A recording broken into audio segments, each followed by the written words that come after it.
ఈ మొదటి వేళ దేవుని సన్నిధిలో ఉపవాసంతో ప్రార్థనతో కనిపెట్టుకు చెప్పడానికి అడ్డి తరగతిని దేవుడు నాకు ఇచ్చినందుకు దేవుని తీసుకోవడం.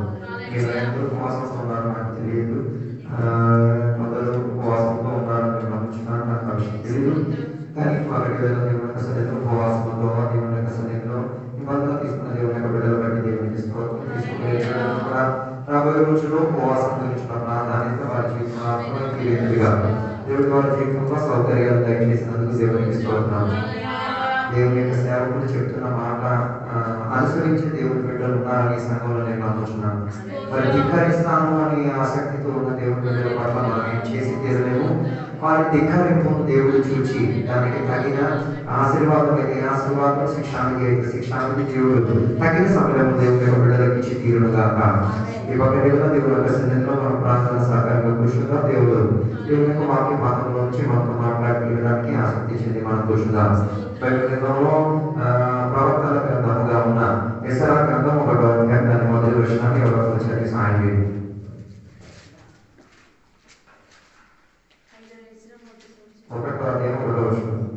పారసీకుల దేశపు రాజైన కేరోషు ఏలుబడిలో మొదటి సంవత్సరం మందు ఇరిమ్యా ద్వారా పలుకబడిన తన వాక్యమును నెరవేర్చుటకై యెహోవా పారసీక దేశపు రాజైన కోరెసు మనసును ప్రేరేపింపగా అతడు తన రాజ్యం అంతటా చాటింపు చేయించి ప్రాతమూలముగా ఇట్లు ప్రకటన చేయించెను. ఈ చదివిన ఈ వాక్య భాగం దేవుని యొక్క దాసైన యెషయా ద్వారా చెప్పబడిన ఒక వాక్య భాగంగా మనకి కనబడుతున్నది. ఈలో ఎంతమంది ఈ పుస్తకం చదివేదో నాకు తెలియదు. ఈ పుస్తకం చదవడానికి ఈ రోజులో మేము ప్రయత్నం చేస్తూ తీరాలి. ప్రవక్తల గ్రంథంలో మనం ప్రాధాన్యత చెందిన ఒక గ్రంథముగా యెషయా గ్రంథం రాయబడినట్టుగా మనకి కనబడుతున్నది. ఒకవేళ మీరు చదవలేకపోతే దీని గురించి అధికంగా మీకు అవగాహన కలగదు. ఈ పగటి వేళ ఆరాధన అయిన తర్వాత ఇంటికి వెళ్ళిన తర్వాత ఈ పుస్తకాన్ని సుమారు 8-9 అధ్యాయాలు మాత్రం ఉన్న ఒక పుస్తకం, 10 అధ్యాయాలు ఉన్న ఒక పుస్తకం ఇది. దీంట్లో నుంచి చదవడానికి ప్రయత్నం చేస్తూ తీరాలి. ఇక్కడ చదివిన వాక్య భాగంలో మనం చూసినప్పుడు కోరెసు ఇశ్రాయేలు ప్రజలను పరిపాలించిన కాల తరగతిలో దేవుని యొక్క ప్రజలను హెచ్చరికపరిచి తీరడానికి దేవుడు రాసిన ఒక గ్రంథంగా ఈ పుస్తకం రాయబడినట్టుగా మనకి కనబడుతుంది. ఈ పుస్తకం చదివినప్పుడు ప్రాధాన్యత కలిగి తెలిసి ఒక ప్రాధాన్యత కలిగిన మాట ఏంటంటే దేవుని యొక్క బిడ్డలకు దేవుని యొక్క మాట రాలేనప్పుడు దేవునికి ఎరగలేని ఒకడు దేవుని యొక్క మాటను విని తీరగలిగేటట్టుగా ఉన్న ఒక శ్రేష్టత కలిగి వచ్చి తీరింది. కారణం ఏంటిది అంటే నేటికి కూడా ఆనాటికి కూడా దేవుని యొక్క బిడ్డలు బబిలోను లోపలికి దిగిపోయారు. నేటి సంఘం ఏమైతే లోకంలోకి దిగినట్లా ఇశ్రాయేలు ప్రజలు బబిలోను లోపలికి దిగిపోయారు కాబట్టి దేవుని యొక్క శబ్దం వారికి వినబడట్లేదు. దేవుని యొక్క వాక్యం గురించిన ప్రాధాన్యత మనకి లేదు. ఈ పుస్తకం నేను చదివి వచ్చినప్పుడు నన్ను గొప్పగా తాకిన ఒక వాక్యం మన వాక్య భాగమే. దాని మొదటి కూర్చున్నాము. దేవుని యొక్క బిడ్డలతో దేవుడు మాట్లాడలేనప్పుడు దేవునికి ఎరగలేని, దేవునితో అనుబంధం లేని, దేవునితో ఏ రీతి కలిగిన సౌరభ్య వాసన లేని ఒకరితో దేవుడు మాట్లాడి దేవుని యొక్క బిడ్డలకు హెచ్చరించి తీరేటట్టుగా ఉన్న ఒక ఘోర స్థాయి ఆనాటికి కూడా ఉంది, ఈనాటికి కూడా ఉంది. అదే చాలా మంది ఇప్పుడు కూడా లోకముతో ఉన్న అనుబంధం అధికమైపోయింది. అలాగే లోక సుఖానికి అధికంగా సంఘబిడ్డలు ప్రాధాన్యత ఇచ్చుచున్నట్టుగా ఆరాధనకి మొదటి ప్రాధాన్యత లేదు, కూటానికి ప్రాధాన్యత లేదు, వాక్యానికి ప్రాధాన్యత లేదు, ఉపవాస కూడికలకు ప్రాధాన్యత లేదు. సంఘం ఎక్కడికి దిగిపోయింది? బబిలోను లోపలికి దిగిపోయింది. బబిలోను అన్న లోకం లోపలికి దిగిపోయిన సందర్భమున దేవునికి ప్రణాళిక ఉంది. తన ప్రజలను పరత తిరిగి ఏం చేయాలి? రప్పించి తీరాలి. దానికి దేవుని యొక్క బిడ్డలని కాదు, అన్యులను కూడా దేవుడు ఉపయోగించుకోగలిగారు. దేవుడు కోరేషుని ఉపయోగించుకు తీరడానికి దేవుని యొక్క ప్రజలను కొందరు వాడుకున్నట్టుగా మనకి కనబడుతున్నది. ఆ వాక్యం చదివినప్పుడు మనకి కనిపించిన మాట ఇరమ్యా ద్వారా పలికిన మాటలు. ఈ మాటలు ఎవరు చెప్పారో తెలుసా? ఈ మాటలు దానియేలు ఎవరికి చెప్పారు? కోరేషు రాజుకి చెప్పారు. దీనికి మీరు అర్థం చేసుకుని తీరాలంటే దీనితో పాటు దానియేలు గ్రంథం కూడా చదవాలి, నెహెమ్యా గ్రంథం కూడా చదవాలి, మొదటి 2 దినవృత్తాంతముల పుస్తకం కూడా కలిపి చదివితేనే దీనికి ఒక సారాంశం మనకు అర్థమై తీరేది. అది ఈ పుస్తకాలన్నీ మనం కలిపి చదివినప్పుడు మనం చూడగలిగినది దానియేలు ఏలుబడి చేసిన కాల తరగతిలో, దానియేలు నివసించిన కాల తరగతిలో దానియేలు చూసిన కనిపించిన కళ అనుసరించి మాధ్యోపార్శ్య దేశంలో నుంచి ఒక రాజును దేవుడు ఎన్నిక పరీక్షించున్నాడు అన్న దానిని దానియేలు దర్శనం ద్వారా చూచి అది ఏం చేశాడు, బయలుపరుచుకొని చెప్పాడు. ఆ చెప్పిన ప్రణాళిక ప్రకారంగానే ఎవరు వచ్చారు, కోరెస్ అని చెప్పుచున్న పార్శ్య దేశపు రాజు ఇశ్రాయేలీయులను పరిపాలన చేసుకు తీసుకొచ్చినట్టుగా మనకే కనబడుతున్నది. అయితే దానియేలు బబిలోనులో ఏమైతేరాడు, దేవుడు వారిని ఎత్తుకొని తీసుకెళ్లడం వలన అక్కడ నుండి ఆ రాజ్యానికి పనికొచ్చిన పాత్రలుగా ఉండడం మాత్రం కాదు, దేవుని యొక్క వాక్యం బోధించడానికి కూడా ప్రయత్నం చేసి తీరాడు. చాలా మంది కూడా దౌర్భాగ్యం, కానీ లోకంలో అది తొలగిపోయినందుకు కొందరికి ఇప్పుడు కూడా తెలియదు దేవుని యొక్క వాక్యం ఇతరులకు బోధించి తీరాలి అని. కేవలం ఆదివారాలు శుక్రవారాలు వాక్యాలు వినేస్తున్నాను, ఆవు మేత తిన్నట్టు వింటున్నారే తప్ప అది ఎవరికి పనికొచ్చే స్థాయిలోకి అందించట్లేదు అంటే దాని అర్థం నువ్వు లోకంలో బతుకుతున్నావు అని అర్థం. దాని దగ్గర నుంచి నేర్చుకోవచ్చు. ఉద్యోగం ఆయనకి బబులోను నుంచి ఉన్నా కూడా, రాజు ఆయన పరిపాలించినా కూడా దేవుని యొక్క వాక్యం అందించడానికి ప్రయత్నం కలిగిన వాడుగా ఉన్నాడు. ఈ పక్కన ఈ ఉపవాస ప్రార్థన కొడుకు సపట్ల కొట్టి అనివాసం చెప్పేసి ఎవడం కాదు, విన్న వాక్యం ఎంత మాత్రం నువ్వు ఉన్న లోకానికి అందించి తీరుతున్నవి పక్కన ఒకసారి పరిశోధించుకుని అందించలేకపోతే ఇక్కడ అందించిన వాక్యం నీకు ఏ రీతి కలిగిన ఫలింపురాలు, నీకు ఇతరులకు కూడా ఫలింపులకు వచ్చి తీరదు. అంటే దానియేలుకు దొరికిన ఆ వాక్యాంశం ఎవరికి బయలుపరిచి చెప్పారు, కోరేసుకు బయలుపరిచి చెప్పారు. ఆ వాక్యోపదేశం చెప్పేటప్పుడు ఆయన దేవునికి ఎరగని ఒకడు, దేవుడితో అనుబంధం లేని వాడొకడు, దేవుడితో ఏ రీతి కలిగిన సంబంధం లేని ఒకటి లోపల హృదయ ప్రేరణ కలిగింది, నేను నిజమైన దేవుని పట్ల దాని అర్థం దేవుని బిడ్డలు దేవుని పని చేయలేకపోతే దేవుడికి ఎరగలేని ఒకటి వాడు మనల్ని అర్థం చేసుకున్నారు. పిలవబడిన వారు అనేకులు, కానీ ఎన్నిక పొందిన వారు చాలా తక్కువ మంది. ఈ బొగటి పిలవబడిన కోరేశ్వరుడు దేవుడు ఎన్నిక పరిచి ఆయన హృదయాన్ని కదపగలిగి ప్రయత్నం దేవుడు చేయగలిగారు.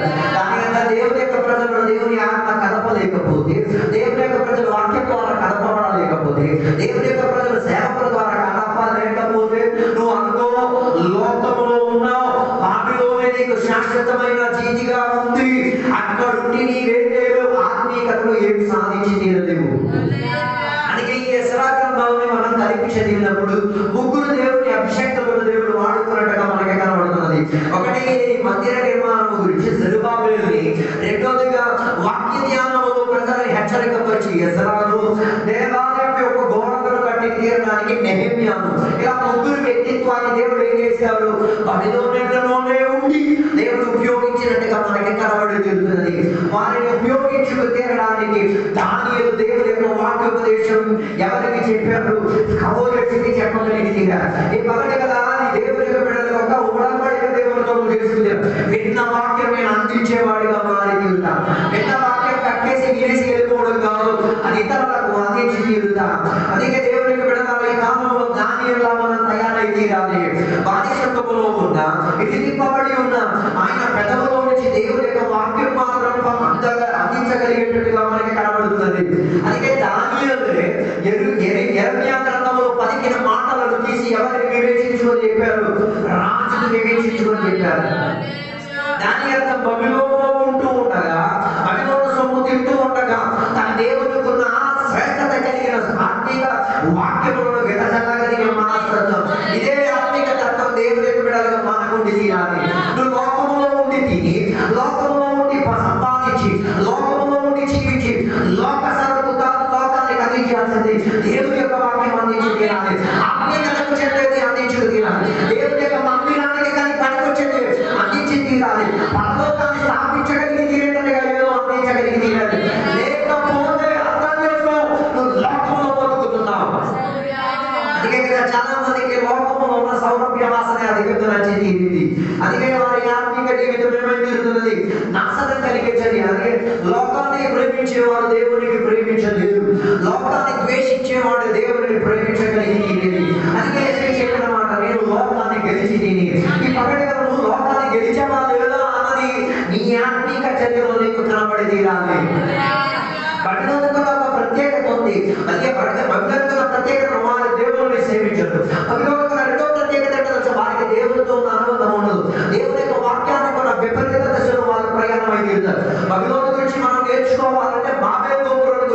నేర్చుకు తీరాలి. అధికారం చదవగలిగినప్పుడు దేవుడిని ధిక్కరించుకు తీరి మానవులందరూ కూడా నిర్ణయించుకు తీరి కట్టిన ఒక గోపురమే బాబేలు.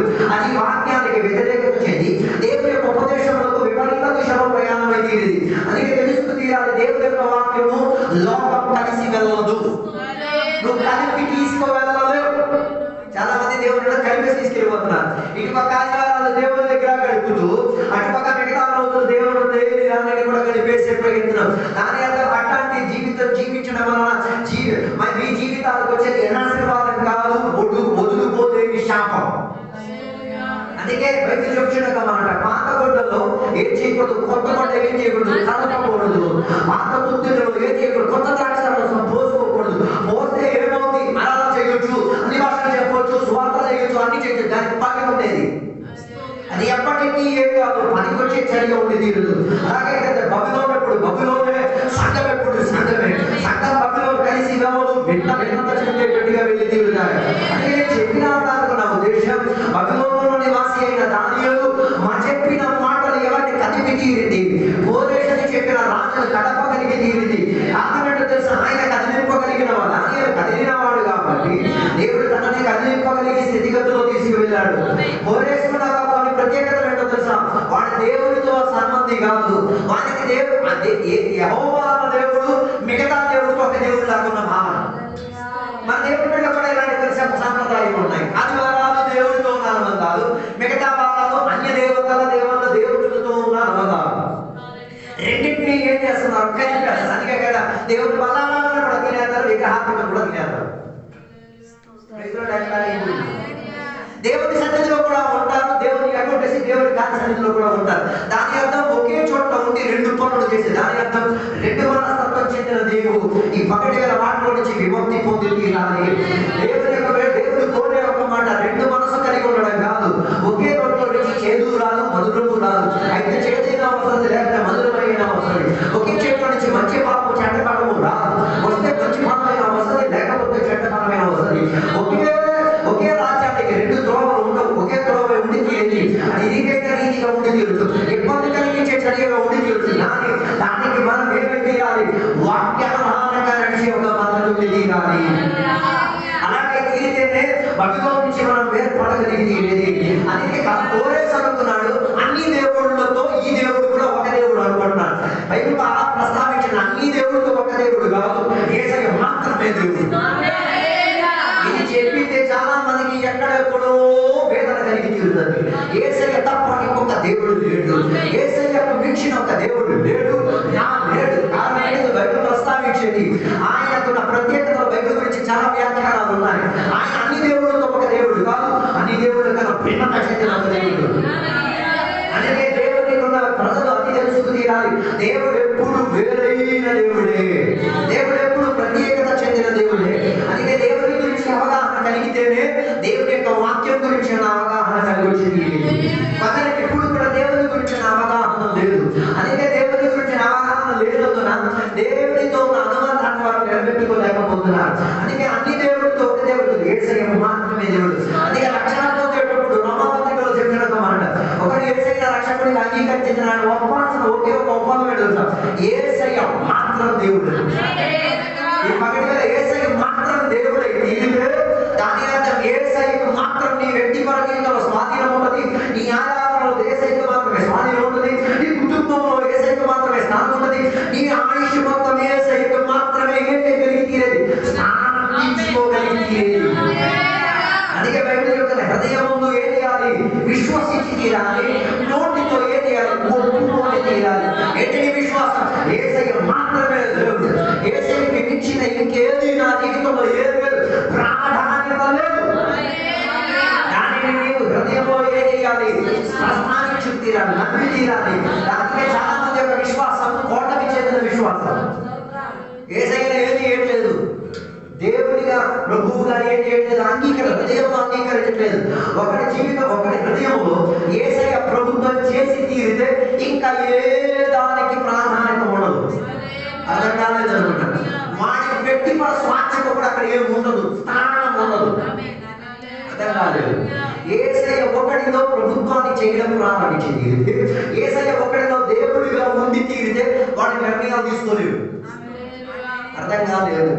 ఎంచుకున్న భావన తీసుకోలేడు. ఏది ఎంచుకోవాలన్నా లేదు. ఏది దొరికితే పుచ్చుకుంటాడు. దానికి మంచి ఉదాహరణ లాజర్. లాజర్ అన్న పేరుకి అర్థం దైవ సహాయం.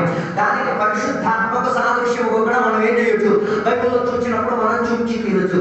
ఆయనకు దేవుడు ఇచ్చిన ప్రత్యేక కృపావరం ఏంటంటే ఆయన ఆశించిన ప్రణాళిక ప్రకారంగా ఆయనకి ఎక్కడి నుంచి ఆహారం దొరికి తీరేది, రాజకీయంలో నుంచి తనకి ఆహారం దొరికి తీరేది.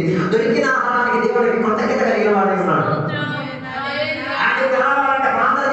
ఈ ఎంగిలి పోలో నేను నిండవేడు దేవా, నీకు పిచ్చినప్పుడు నాకు దొరికితే బాగుంటుంది కదా.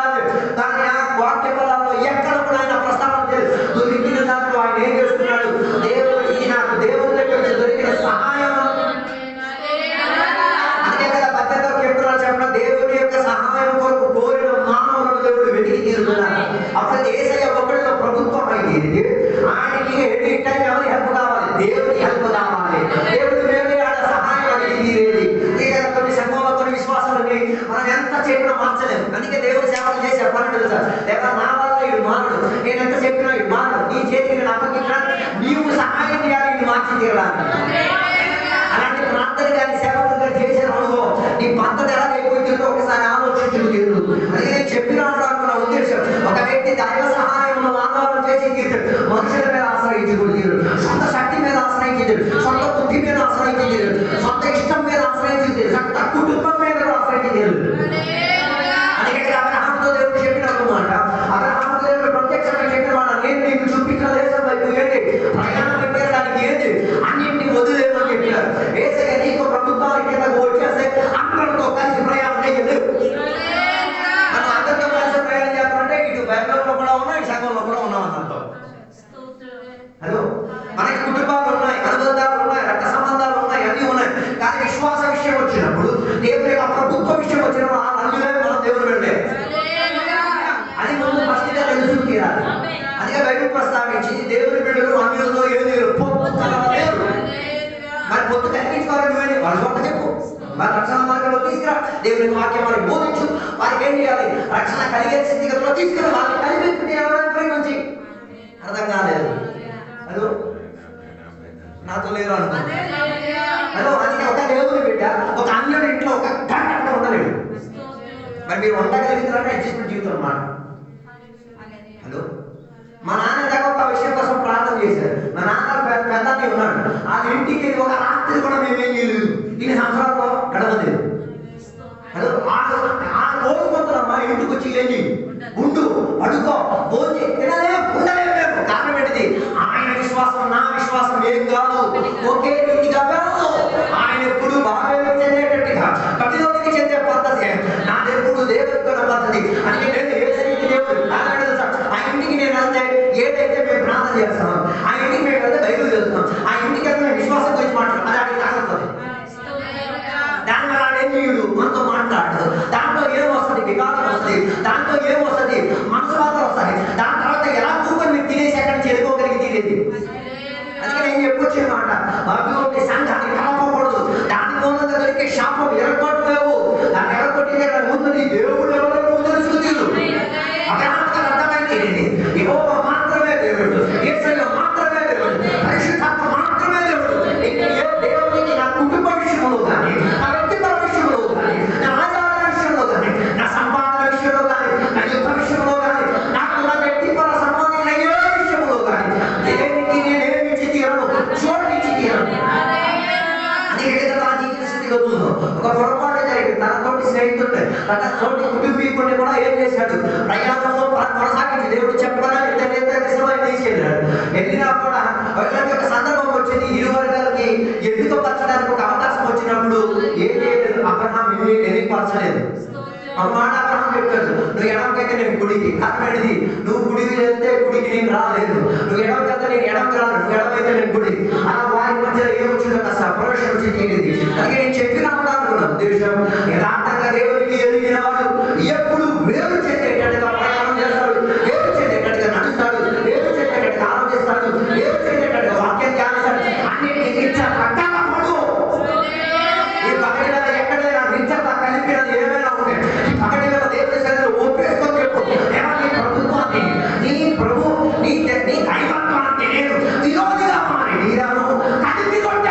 క్షమించలేవా?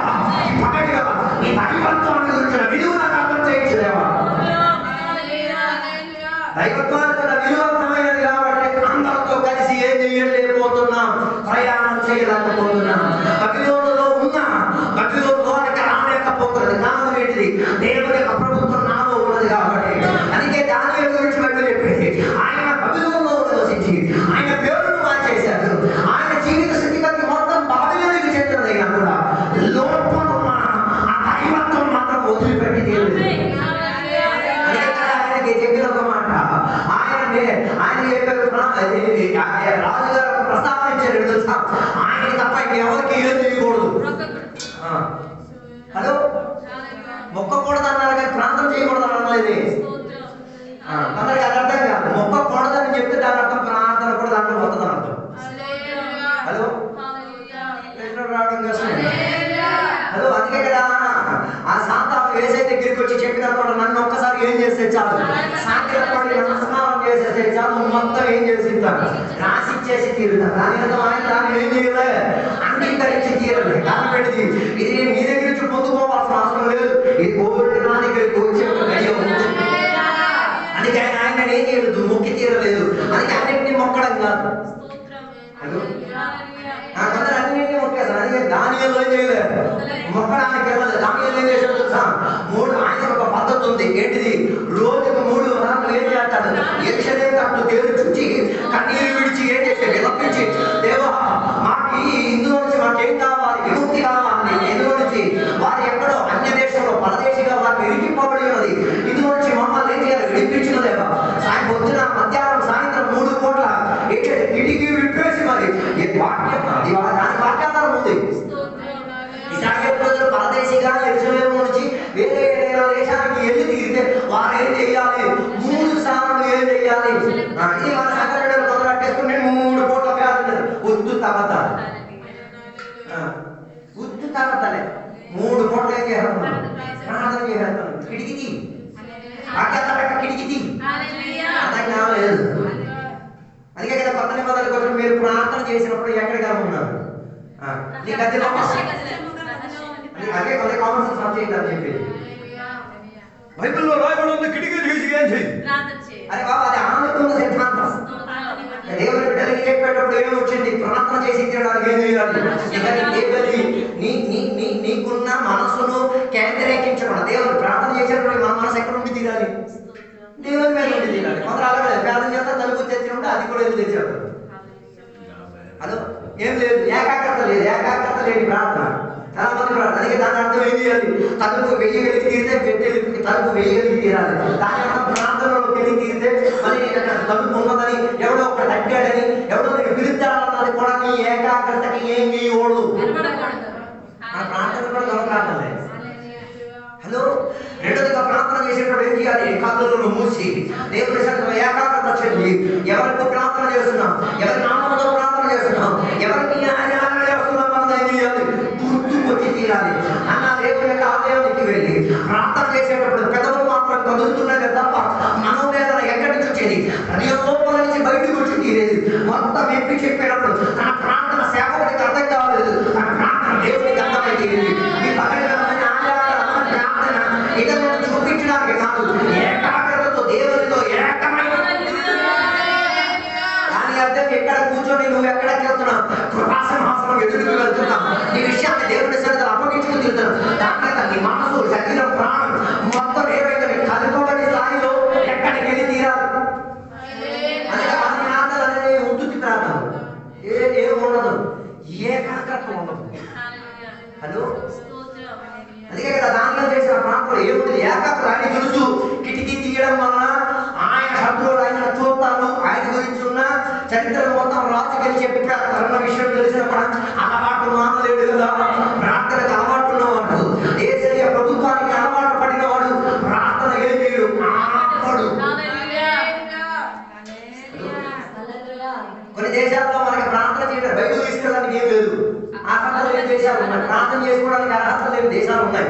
అట్లాంటి దేశాల్లో కూడా ప్రజలు ప్రార్థన చేస్తున్నారు. అట్లాంటి దేశాల్లో కూడా దేవునికి ఏం చేస్తున్నారు? ఆరాధన చేసి మన దేశాల్లో అలాంటివి వస్తాయి, భయపడవద్దు. ఇప్పుడు నువ్వు చేయలేకపోతే అలాంటి పరివేశం వస్తాయి. అప్పుడు ఎందరూ ఎక్కడ కూకుంటారు అన్నది మనం చూడాలి. తీరుతారు చూడండి. దాని అర్థం అందరూ దేవుడిని అంగీకరించే స్థాయి ఉండదు, కొందరు మాత్రమే దేవుడిని అంగీకరించే స్థాయి ఉంది. అందుకే దానియేలుకు అర్థమైంది, ఏ పరిస్థితి అయినా పర్వాలేదు, ఏ పరిస్థితి నేను సేవించే దేవుడికి తప్ప ఇంకెవరికి నేనేం చేసేది లేదు, ప్రార్థన చేసేది లేదు. ఏ నిర్ణయం రాజు తీస్తాను, నా పేరుకి తప్ప ఇంకా ఏ దేవుని పేరు నేను లేకూడదు, ప్రస్తావించకూడదు అన్న విధి వచ్చింది. దాని అలాంటి విధి ఇప్పుడు రాజు పడుతున్నారా?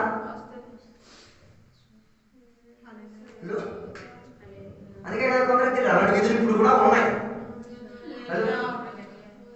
అలాంటి విధులు ఇప్పుడు కూడా ఉన్నాయి, మనకి తెలియట్లేదు. అలాంటి విధి వస్తే ఎంత మంది పలుకు తీరుతారు. యేసయ్య మాత్రమే దేవుడు, యేసయ్య మాత్రమే సేవించుకు తీరేది. క్రైస్తవ్యాన్ని వేదన పరిచయం, లేకపోతే క్రైస్తవ్యం మీద దాడి చేసే ఒక కారణం ఈ కారణమే. ఏంటిది? మేము పలికేది దేవుని పేరు మాత్రం, బైబిల్ ప్రస్తావించేది అన్య దేవునుల పేరు నీ నోరులో ఏం చేయకూడదు, ఉచ్చరించకూడదు. 90% క్రైస్తవుల పేరు అన్ని దేవుని పేరే, 90% పేరు. దానంతా మీరు పేరు మార్చుకోవాలనో ఏం చేసుకోవాలో అది నాకు సంబంధం లేదు. పేరు మార్చుకోవడం కన్నా ఏం చేయాలి, మనసు మారేది బాగుంటుంది.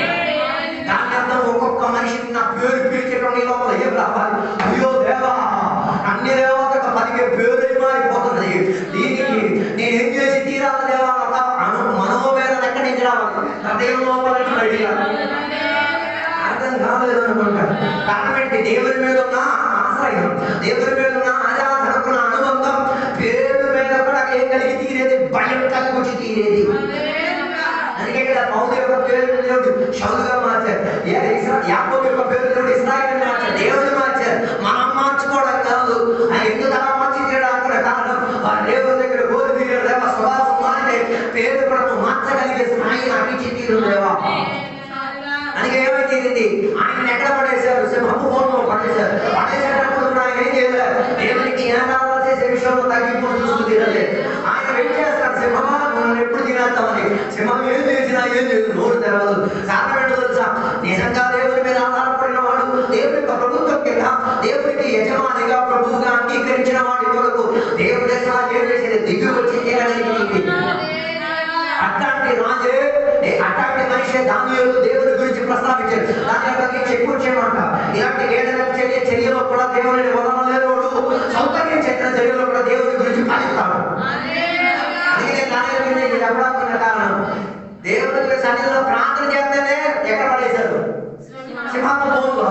నేను ప్రార్థన కాదు కానీ నా వాక్యం లేని దేవుని ఎరగలేదు ఒకటి చెప్తానన్న సిద్ధాంతంలో మనలో ఎంతమందికి ఈ సిద్ధాంతం ఉంది. నా దేవుని గురించి ఎరగలేని ఒకటికి నేను దేవుని ఒక వాక్యం చెప్పి తీరుతా, ఆయనకి దేవుని గురించి గంటలు చెప్పి తీరుతా. అలా చెప్పగలిగి తీరితే వారు దేవుని కొరకు పనికి వచ్చే పాత్రలుగా మారి తీరుతారు. అలా కోరేడు దేవునికి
దేవుడు తత్వం అర్థం చేసుకోగలిగాడు. అందుకే దేవుడు ఆయన కలిగి నా అభిషేకుడు. నువ్వు కొందరికి వాక్యం బోధించగలిగి తీరితే వారు దేవుడికి అభిషేకుడుగా మారి తీరవచ్చు. దానిలో దేవుడికి అభిషేకుడు కాబట్టి ఆయన పలికిన మాట, ఆయన పలికిన వాక్య భాగం కోరేషుని అభిషేకుడిగా మార్చి తీరింది. ఎరమ్యా పలికిన వాక్యం, ఎరమ్యా రాసిన వాక్యోపదేశం చదివి వినిపించేసరికి కోరేషుని అభిషేకుడిగా చేయగలిగి తీరితే నువ్వు దేవుని యొక్క వాక్యం బోధించకుండా, నువ్వు దేవుని యొక్క వాక్యం చదివి వినిపించకుండా ఎంతమంది అభిషేకులను చంపేశావు.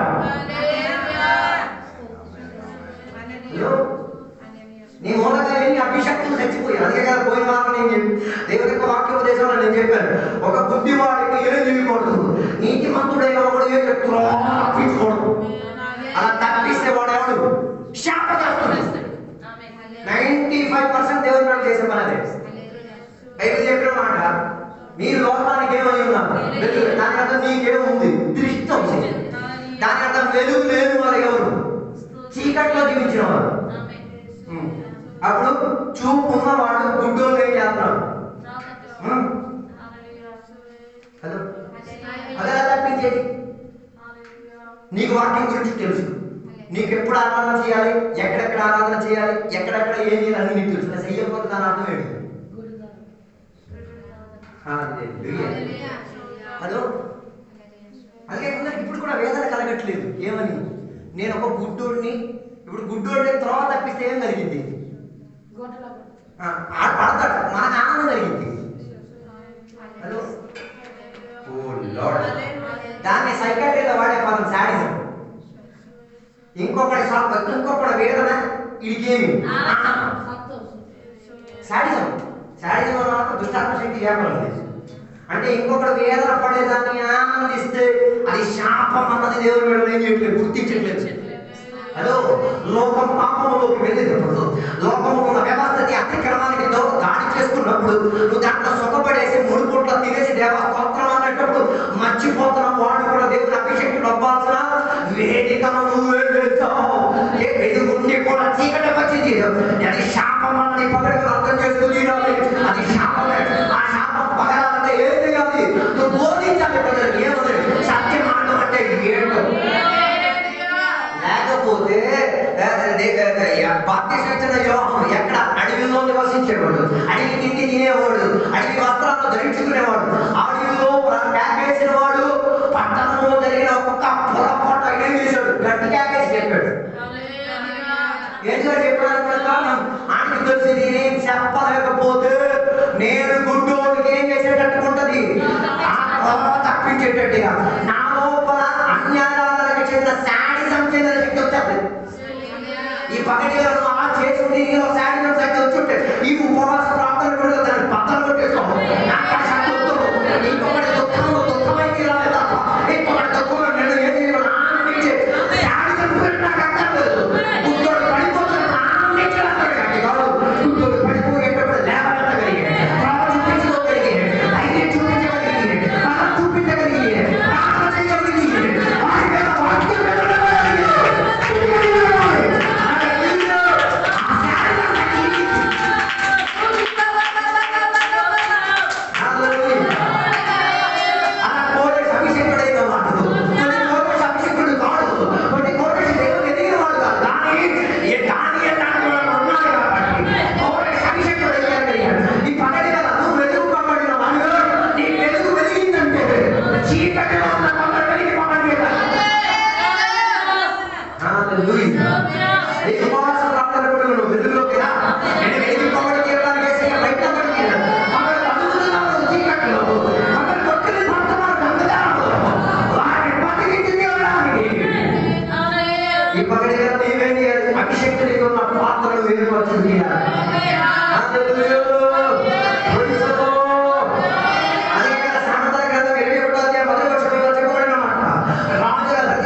లోపలికి రావడానికి వారికి ఇరుపు గోడలు ఉన్నాయి. ఆ ఇరుపు గోడ మధ్యలో ఏముంది? ఒక ఏరు ఉంది. ఈ ఏరు యువతలకి అవత దాటితేనే ఏం చేస్తారు? రాజ్యం లోపల ఏం చేయొచ్చు, వెళ్ళవచ్చు. ఆ రాత్రి ఏమైతే మొత్తం పండగ చేసి ఉల్లు తాగేసుకున్న టైంలో ఈ తలుపు వేయడం ఏం చేసేసారు? అర్థం కాలేదు. పండగ చేత దేవుడు తలుపు వేయించడం అనిపించేది ఎందుకో తెలుసా? కోరేసి లాంటి కొంత లోపల అర్థం కావట్లేదు. ఎందుకు కొంత ద్వారా దేవుడు నీకు మీరు కనిపించి తీరేది నాకు తెలుసా? మన దేవుడి దగ్గరికి వచ్చి తీరాలి, మన దేవుడి యొక్క ఉపకారం పొంది తీరాలి. అలా కోరేసిన దేవుడు పిలిచి మరి తోడుకొని తీసుకొచ్చి దేవుడి కాలంలో జరగదు. కొందరు ప్రతి ఒక్క చెప్పగలిగి మీరేంటంటే దేవుడు దాని యొక్క రెండు నన్ను వాడాలని కోరుతున్నా.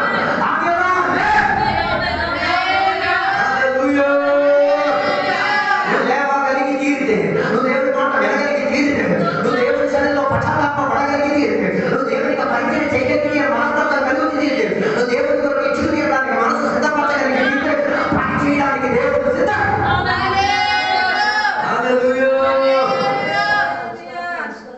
దాని కొరకు ప్రత్యేకత కేవలం కోరేసి మాత్రం కాదు.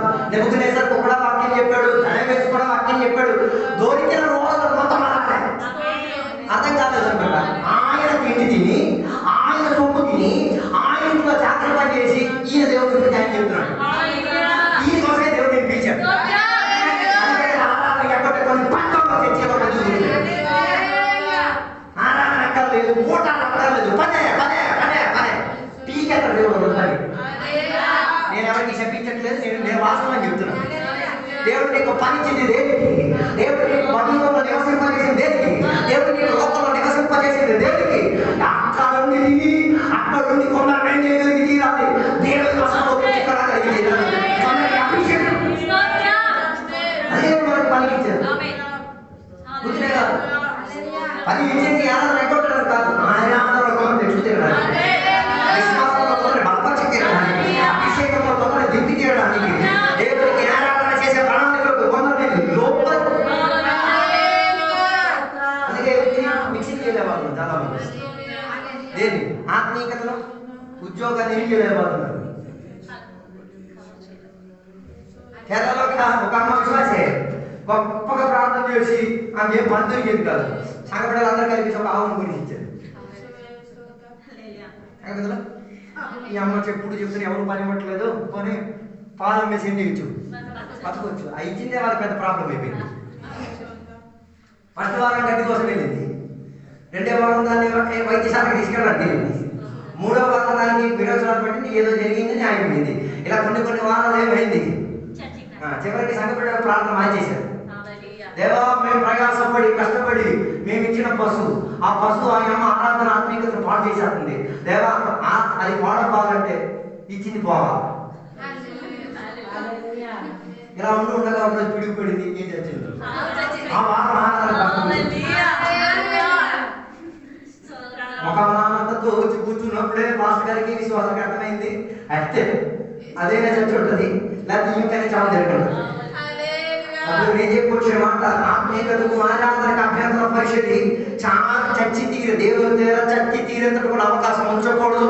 నీకు ఇచ్చిన పనిని నీవు వెళ్ళేయాలి, సద్వినియోగపరచుకొని వెళ్ళేయాలి. అదే దానిలో మనం దయాలు తీరుదాం.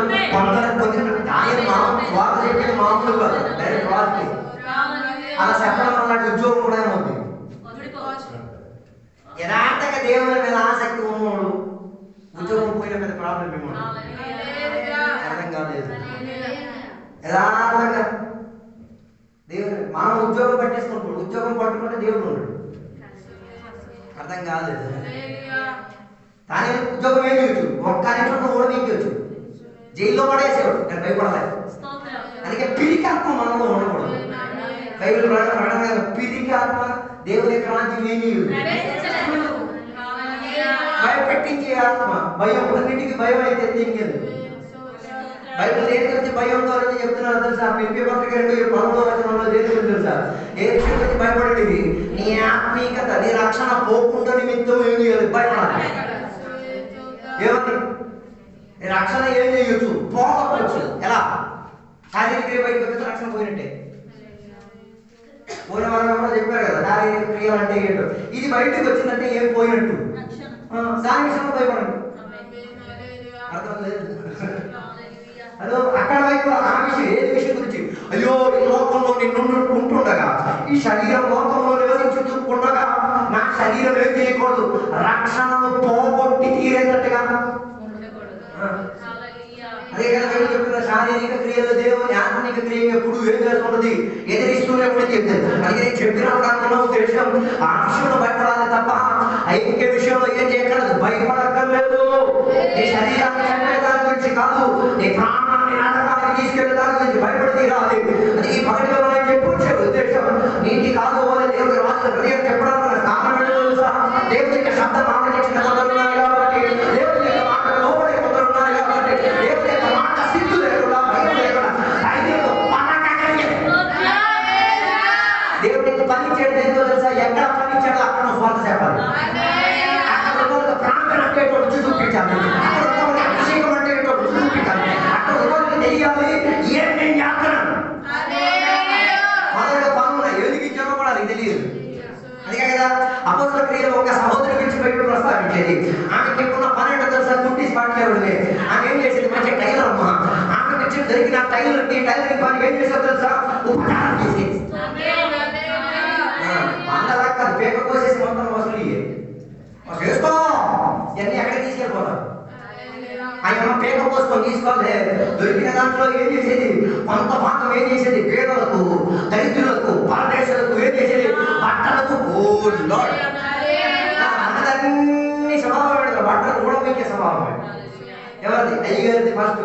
ఫస్ట్ దేవుడిది, తర్వాత అయ్యగారిది, తర్వాత సంఘంది, తర్వాత విశ్వాసది. ఏం చేస్తాం? అదేం సంతోషం నాకు అర్థం కావట్లేదు. అదో బైబిల్ చెప్పేది రక్షణా వస్త్రాన్ని దేవుడు మనకి ఇస్తే, రక్షణా వస్త్రం లేని వారికి రక్షణా వస్త్రం ఇవ్వడం మాత్రం కాదు, మామూలు వస్త్రంతో వారిని కప్పి పెట్టేవారు.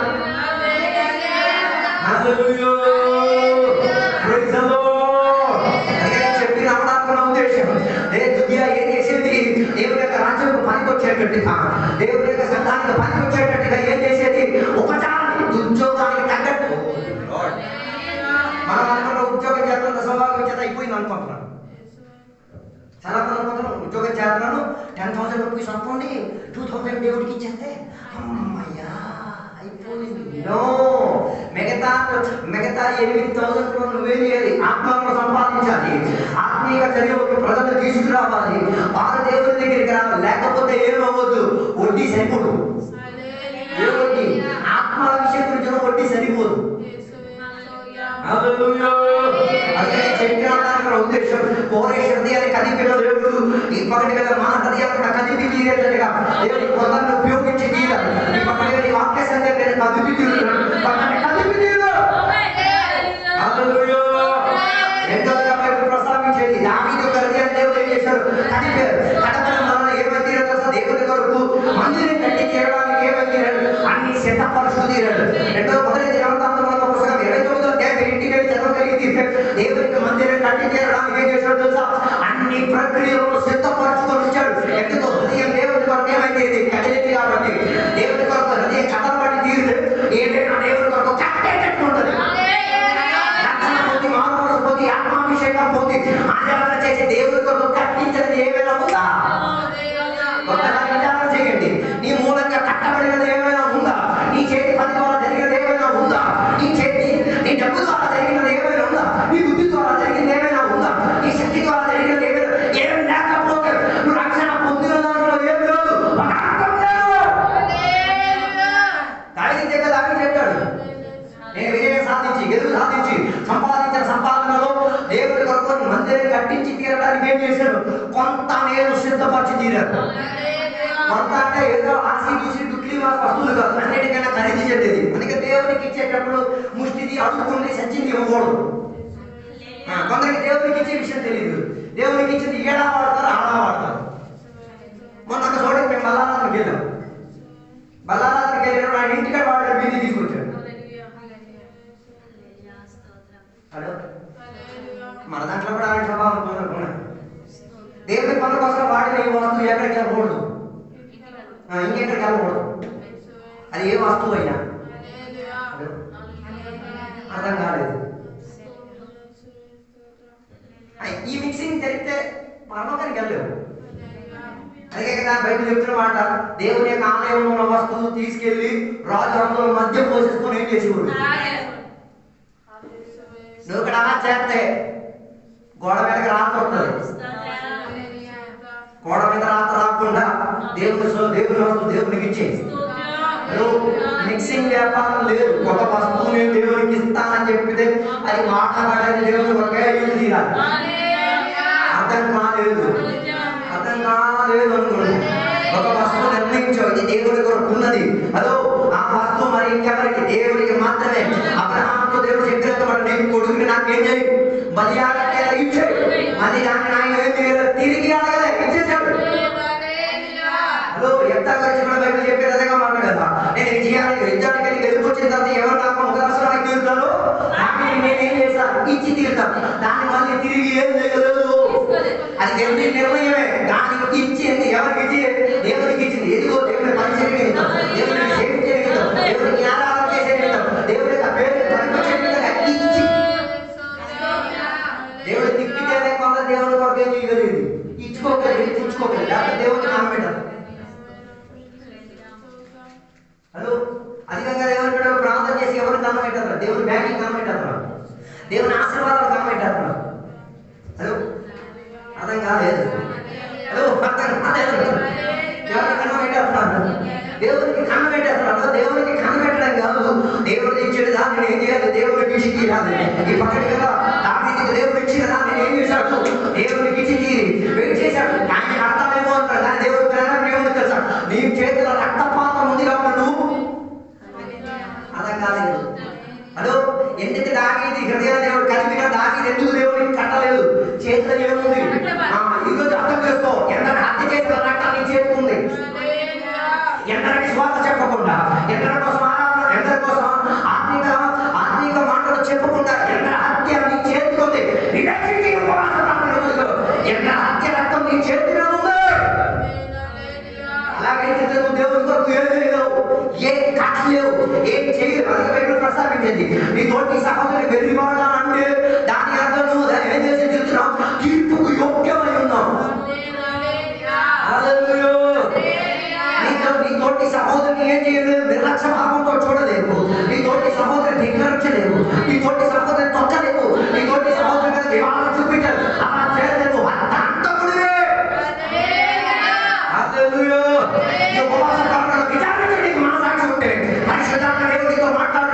ఎందరికి హత్య చేసి చెప్తున్నావు, ఎందరికి చాలా కారణమే తీరి ఈరోజు దేవుడికి సేవించి ఒప్పేసుకోండి. ఎవరికి చెప్పు, దేవా అలాగైతే రక్తపాతం వచ్చిన చెయ్యలు కలిగే.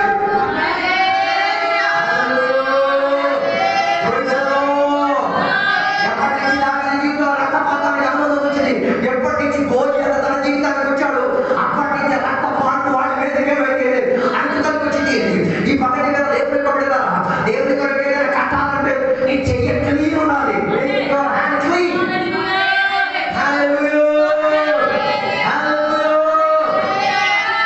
అందుకే బైబిల్ చెప్పేది ఏం చేయకూడదు, హత్య చేయకూడదు, మాటలతో చేయకూడదు, చూపులతో చేయకూడదు, ఆరాధనతో చేయకూడదు, అన్ని ఆరాధనతో చేయకూడదు. హలో, ఆరాధన చంపొచ్చా? ఈజీగా చంపొచ్చు. రేటుగా దూకొచ్చాడు, ఆరాధన చచ్చినట్టే. అందుకే వేదకి రోజు ప్యానం పెట్టి చెప్పేది ఏమని, ఆరాధనకి లేటు రాబోదు. హలో, ఆరాధనకు మధ్యలో దూరం వచ్చిన ఇస్కరియోతు. హలో, ప్రయాణానికి అభ్యంతర పరిస్థితి త్వరలో వారి చరిత్రను మీరు చూడండి. దానికి ఏం చేయాలి, ఎవరు లేట్ కాకుండా ఉండేటువంటి కృప దయచేయడానికి కోరుకోవాలి. హలో, దేవుడి యొక్క వాక్యం చెప్పేది గడియారాన్ని చెప్పగలిగిన దేవుడు, ఆయుష్ పెంచగలిగిన దేవుడు, ఆయుష్ తీయక ముందే సమయోచిత సమయంలో దేవుడికి ఏం చేయి, దేవుడికి ఆరాధన చేయి, దేవుడికి కనపరచు, దేవుడికి వేదిక తయారు చేయి. మన ఎవరు ఏ శబ్దం వినబడకూడదు, మన హత్య చేసిన శబ్దం వినబడకూడదు, అంతకుని శబ్దం వినబడకూడదు.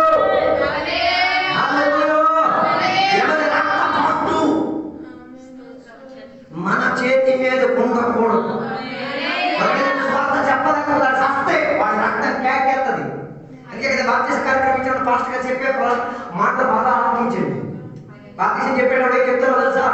యేసయ్యని నిజ రక్షకుడిగా అంగీకరిస్తున్నావా అని చెప్పిన తర్వాత పాస్టర్ మాట్లాడతారు, నీ సాక్ష్యం అనుసరించి, నువ్వు చెప్పిన మాట అనుసరించి. దాని అర్థం నిందల మొత్తం ఎవడు మీద, ఎవడు ఒప్పుకున్నాడు వాడి మీద ఉంటాడు. ఏం ఒప్పుకున్నాడు? ఆడు ఒప్పుకున్నాడు, వాడు సాక్ష్యం చెప్పాడు, ఇదందరూ విన్నారు. అర్థం కాలేదు. దాని తర్వాత చెప్తారు, మా చివరికి ఎంత అయిపోతుందో మాట్లాడరు. ఏంటిది? మరణ పర్యంతం నమ్మకస్తుడిగా ఉండి తీరితే ఏం పొందుతాం? అది పాస్టర్ గారి బాధ్యత కాదు, నీ బాధ్యత. ఎందుకు? తొలి నువ్వు చెప్పావు, అప్పుడు నువ్వేం చేయాలి?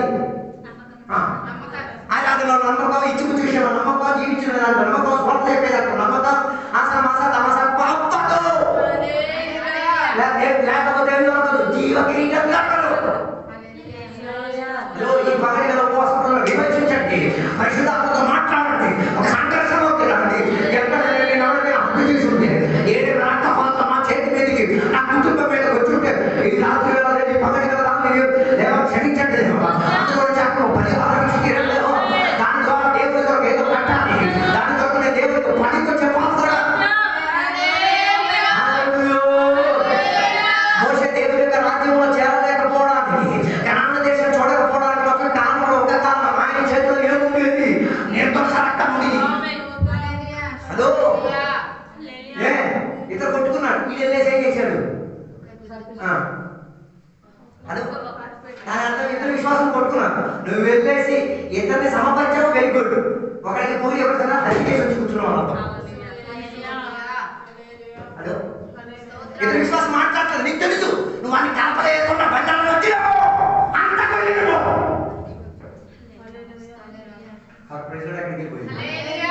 తెలుసు వాళ్ళిద్దరికి ఏం చేయట్లే, మాట్లాడలే. నువ్వు ఎలా తినేస్తున్నావు? ఏం చెప్పాలి? అమ్మా మాట్లాడాలి. ఒక ఇంటి వాళ్ళు, ఒక ఇంటికి వెళ్ళాల్సిన వాళ్ళు, ఒకే విభేదాలు ఉండొచ్చు, మనస్పర్ధలు ఉండొచ్చు. పలానంతని కూడా తిరిగిపోవడం కాదు, హత్య హత్యది.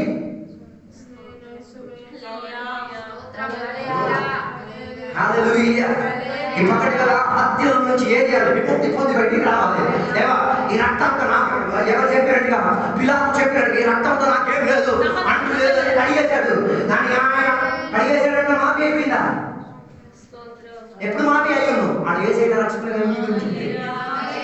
ఆడు చేసిన తప్పిదం ఒప్పుకోను ఉంటే కడిగిన దాంట్లో ఏముందు? మనం కూడా చాలా మంది పిల్లలు లాగే రక్తం ద్వారా వాక్యం ద్వారా కడిగేస్తున్నాం కదా, పరిహారం వచ్చు. అర్థం కాలేదు. నా మాటలే ముగించాలని కోరుతున్నా. ఈ ఉపవాస ప్రార్థన కూడా దానిని విచారించండి. ఎక్కడ చంపేసి ఆ హత్యకు చేతి ముద్రని, ఓ లార్డ్, అదే కదా ఆమె గురించి బయట చెప్పేది. నీ తోటి సహోదరుడు ఎక్కడా? విశ్వాసం బాగా చెవులు ఉగ్రేసి వినండి. నీ తోటి విశ్వాస సంఘం రాలేదంటే దేవుడు అడుగుతాడు, ఎక్కడా? నా శబ్దం వినబడలేదంటే అది నాతో ప్రాబ్లం కాదు, నీ ప్రాబ్లం. ఏమి అంత ప్రాబ్లం ఏంటిది? నువ్వు దేవుని దగ్గర లేవని అర్థం. అందుకే వాడు చెప్తాడు, నేను నా సహోదరుడికి నేను కాపలా కాదా? వేస్తే ఇంటికి వెళ్ళండి. ఒక మాట ఉంది, కావలి వాళ్ళ అర్ధరాత్రి వేళ ఏం జరిగింది అని అడిగేటప్పుడు కావలి వాడు చెప్తాడు, అర్ధరాత్రి వేళ నేను కొందరికి సంరక్షించాను, అర్ధరాత్రి వేళ కొందరు ప్రాణం పోకుండా నేను ఏం చేశాను? మధ్యవర్తిగా నిలబెట్టాను. అర్ధరాత్రి వేళ నేను 2 గోడల మధ్య ఇరుక్కున్నాను. అర్ధరాత్రి వేళ కొందరి కొరకు నేను విజ్ఞాపన చేయగలదు, ప్రాణం తీసే చేయగలదు, ఈ ఇతరులను నాశనం చేసి చేయగలదు, ఇతరులకు జీవించేందుకు చెప్పేది. నీ చేతులారా ఒకరి మీద చాలా మంచి ప్రార్థన చేస్తూ జీవింపబడింది. వాడి రోగములని నైవేద్యం చేశారు, వారి శాపములని విధించారు, వాడి పాప శాపాలను విధించారు. కాబట్టి ఈ రక్తపాత్రను చేయగలదు. అట్లాంటి చెయ్యే దేవుడి కొరకు ఏదైనా చేయగలిగింది. అట్లాంటి చెయ్యే దేవుడి యొక్క నామాన్ని విస్తారపరిచింది.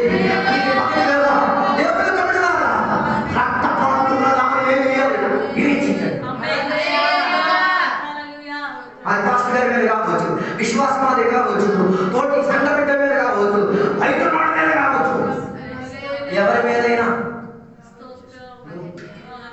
అందుకే కదా మొదటి కొరింథీయుల పత్రికలో ఒక మాట ఉంది, సువార్త చెప్పకపోతే అయ్యో హలో.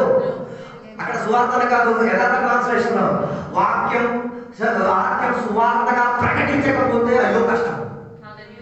ఏంటరా అప్పుడు సువార్త చెప్పకపోతే నువ్వేం చేద్దాం అని అంటావు, ఇండైరెక్ట్ సముద్రం అన్నాడు. హలో, అందుకే మా ఊరిలో ఆడవాళ్ళు అయితే మా చెల్లెల చర్చిలో, తర్వాత కొన్ని చర్చిలో ఆడవాళ్ళు అయితే తెలుసా, ఇంట్లో ఉన్న పనులన్నీ చేసి పెట్టేసి ఆడవాళ్ళు 2 రోజులు 3 నెలలు ఆడవాళ్ళు కలిసేసి ఒక మైక్ పెట్టేసి ఇది అలా తిరిగేసి కాబట్టి తీసి సువార్త చెప్పారు. ఎందుకమ్మా చెప్తున్నాడు, ఓరాని చెప్పకపోతే కష్టం నాకు. ఓ లార్డ్, అప్పుడు వచ్చి అడిగాడు, అమ్మా అలా కష్టపడి ఎవరో వచ్చి కొట్టేస్తే కొట్టేనే కష్టం అన్నది పోతుంది కదా, ఆడి మీద నా రక్త శిక్ష వస్తుంది, నా మీద రుణమాఫీ శిక్ష వస్తుంది. కాబట్టి కష్టం లేకుండా ఏం చెప్పి అర్థం కాలేదు. హలో, దేవుడి వాక్యం చర్చిలో చెప్పడం కాదు, చర్చిలో చెప్పండి, చెప్పిన తర్వాత ఏం చేయాలి, రక్షణ మొక్కు తీసుకురండి. వాక్యం తర్వాత చెప్పేసేటం కాదు, వాక్యం అయిపోయిన తర్వాత ప్రజలకు పశ్చాత్తాపం రావాలి, ప్రజలు జ్ఞానంలో పడి రావాలి, ప్రజలు తచ్చాలి, ప్రజలు దేవుడి దగ్గర ఒప్పుకు తీరాలి. అయ్యో రక్షణకు భంగం వచ్చింది, నీకేం కావాలి అందుకే తెలుసుకు తీరండి. దొరికిన రక్షణ మనం ఏం చేయొచ్చు, పోగొట్టవచ్చు. దొరికిన రక్షణ మనం ఏం చేయొచ్చు, పోగొట్టా ముందు నేను చెప్పే మాట దానిలాగా కుదరని చెప్పండి, దానిలాగా కుదరని చెప్పండి. దాన్ని ఏం చేశాడు కదా, తన కొడుకుని తిప్పాడు, నాయన నువ్వు దేవుడి కొరకు ఏం చేయాలి, నీ చెయ్యలేని దానిని. హలో, ఈ పక్కన దేవుడి యొక్క బిడ్డలుగా మనం అభిమానంతో చెప్పొచ్చు, మనం చెయ్యలేని దానిని యేసయ్య మన కొరకు చేశాడు. యేసయ్యతో పక్షమై ఉండి తీర్చే చాలు, ఆయన చేసిన దానికి అన్నిటికీ మనం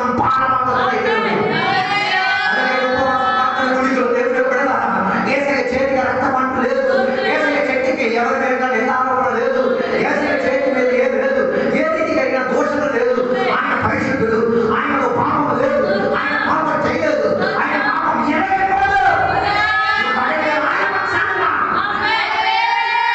అలాగైతే అన్నింటిలో నుంచి మనకేం దొరికింది, రుణమాఫీ దొరికింది. అందుకే మొదటి 3:16 మీరు దేవుడి యొక్క ఆలయమై ఉన్నారు, మీరు దేవుడు ఏం చేస్తున్నారు, నివసించుచున్నారు. దేవుడు మన లోపల నివసిస్తున్నాడు. దేవుడు నీ లోపల నివసిస్తే దేవుడి శబ్దం బయటకు వస్తుంది, దేవుడి యొక్క స్వార్థ బయటకు వస్తుంది, దేవుడి పాటలు బయటకు వస్తుంది, దేవుడికి ఇచ్చిన ప్రభుత్వం బయటకు వస్తుంది, దేవుడికి ఇచ్చిన ఆత్మీక ఆనందాలు. అందరూ చెప్పేత ముక్తినే ఆ లోపల దేవుడు ఉన్నాడు, దేవుడి స్వభావం చూపిస్తాడు. దేవుడి నీలో ఉండి తీరితే నీ అవయవాలను దేవుడి గురించి స్పందించి తీరుతాడు. అందుకే బైబిల్ చెప్పే ఒక మాట, ఎవరి శరీరం, క్రీస్తు శరీరం.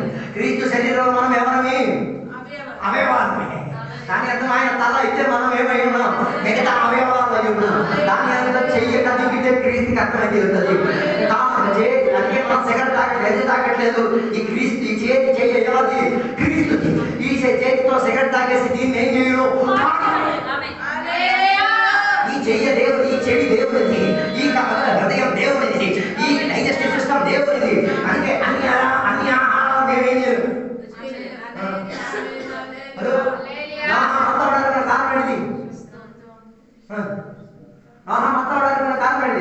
కారణమైంది ఆ సంవత్సరం ఏమొచ్చింది, విపరీత పంట వచ్చింది, విపరీతంగా ఏం చేసేసాడు. ఏ వస్తువు అధికంగా తెస్తావు అది నీకేం చేస్తుంది, మతులకి అర్థం కాదనుకుంటా. అందుకే బట్టలు ఇప్పేసుకుని కూర్చొని ఉన్నాడు, కొడుకు వచ్చి చెప్పిన వాడి మీద శాపం వచ్చింది. దాని అర్థం ఏంటి చెప్పొచ్చు, లోకంలో ఉన్నవన్నీ నేను మతత్వంలోకి తీసుకెళ్ళలేదు, కానీ యథార్థ మతత్వం ఎక్కడ ఉందో తెలుసా, అందుకే మధ్యంలో మతత్వం కాదు, దేంట్లో మతత్వం రావాలి, ఆచరణలో మతత్వం రావాలి, దేవుడిని సేవించేటప్పుడు మతత్వం రావాలి. పిచ్చోడైపో అది ఒక పిచ్చోడిని ఏదేం చేస్తే పిచ్చోడు ఏమేం చేస్తాడా, సైలెంట్గా దెబ్బలు కాసుకొని ఇవ్వాలి. అందుకే క్రైస్తవులకి కొందరు ఏమని చూస్తారు, పిచ్చోడు పిచ్చే ఏం చేస్తాం, శిక్ష తప్పింది కాబట్టి పిచ్చోడికి ఆలోచన కలిగేది, ఈ శిక్ష తప్పి తీరాలి.